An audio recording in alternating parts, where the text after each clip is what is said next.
All right, so tonight we're back on the pod. We have a very special guest, Like you said. Mauricio, but I call him Mauro.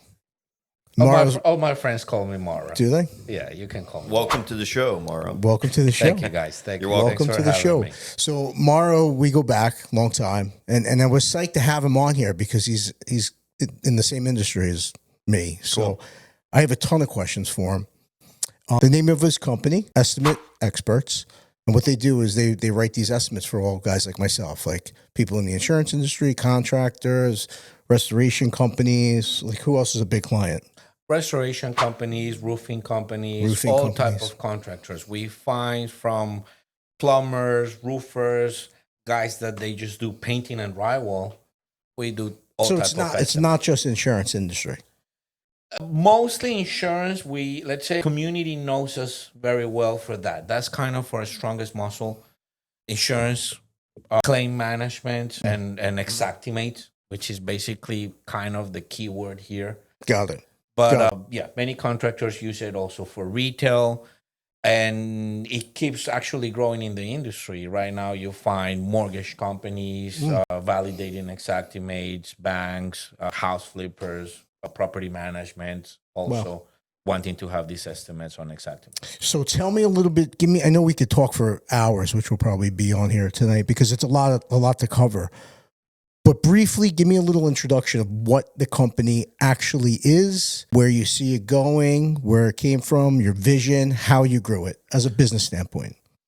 Great question. So, Paul, look, the main gap our company is filling up, and we saw it kind of evolving this way. The contractor, the roofer guy, they are the dry out companies, mold remediation companies. They are really good at their craft. They are really good at remediating the mold, going to the property, cutting it, nailing shingle, right? That's what they like to do. And we figured out that typically the contractor sitting on a computer there for hours is not his cup of tea. Yeah, not mine. This goes across the board for all the contractors nationwide. I think many people that might be seeing us right now could be like, oh, yeah, that's me. I like to be driving the trucks, dealing with the crews, building the actual house. That's definitely AJ. Being in the field. Exactly. Yeah. So we realized that au contraire, our team, they like to be comfy behind their desk. Sure. And they can be there 8 hours nonstop. So it became a very nice win-win situation where we saw that our cup of tea was what the contractor were needing, which is somebody that takes over of this digital work and transcribing all this information that they sent us, which can be summarized on 3 things. With the measurements, the scope of work, and the pictures, basically we have enough information to write any estimate. That's how we realized that we were filling that gap, that we were delivering the value to those contractors that they hate to be on behind the computer. And it was something that our company was really good at it. That's how everything worked, and that's how it was born, and that's how we see it unfolding. So you saw a need in the industry and you just ran with it. Yes. And it's a big need. I mean, who likes writing estimates? It's tough. Right. Sketching and all that. We're in the field from 8 to 5 or 8 to 6, and then you're working on your computer 5 hours a night. You know, that's no life. So you're freeing up their time to enjoy and spend with their family, and you're taking that worry off their plate and communicating with their client directly. Do you communicate with the client directly, or you just communicate with the contractor? We only communicate with the contractor. There is something that it's a very delicate subject. And keep in mind that the only person that can represent a homeowner, and I think this applies not only in Florida, nationwide, it's going to be a public adjuster or an attorney. Right. We don't intervene with the homeowner because we don't act as those. Understood. Right? So we represent the contractor, basically, and we help the contractor. And everything we do, we act as part of the contracting firm.